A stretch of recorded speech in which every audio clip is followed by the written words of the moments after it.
Hello, welcome to my channel simple maths. आपण आता मागच्या व्हिडिओमध्ये सबट्रॅक्शन पाहिलं अल्जेब्रिक एक्सप्रेशनचं, पण ती आपण हॉरिझॉन्टल मेथड पाहिली. आता आपण व्हर्टिकल मेथड बघूया. इथे दिलेला आपल्याला जो नंबर दिला आहे 4xy - 9z, आपल्याला त्याच्या खाली 3xy - 16z असं घ्यायचं आहे.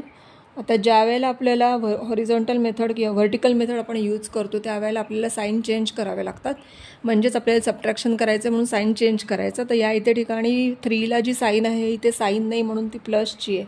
तर आपल्याला इथे मायनस घ्यायची आहे त्याची साईन, आणि ही जी मायनस साईन आहे त्याची आपल्याला प्लस साईन घ्यायची. आता या ज्या नवीन साईन ज्या आपण लिहिलेल्या आहेत खाली त्या आपल्याला यूज करायच्या आहेत. जसं 4xy आणि आता या 3ची साईन ही मायनस झाली -3xy, म्हणून आपल्याला इथे फक्त मायनस करायचं आहे. 4मधून 3 गेले 1 राहतो आणि xyचा xy तसंच या ठिकाणी इथे मायनस आहे इथे प्लस आहे म्हणून इथे आपल्याला मायनस करायचं आहे. 16मधून 9 गेले तर 7 राहतात आणि खाली आन्सर येते 7z. म्हणजेच आपल्याला जेव्हा व्हर्टिकल मेथड असेल तेव्हा आपल्याला खाली साईन चेंज करून घ्यायचे असतात, आणि तेच आपण हॉरिझॉन्टल मेथडमध्ये ब्रॅकेटच्या बाहेर साईन घेऊन ते आपण चेंज करतो.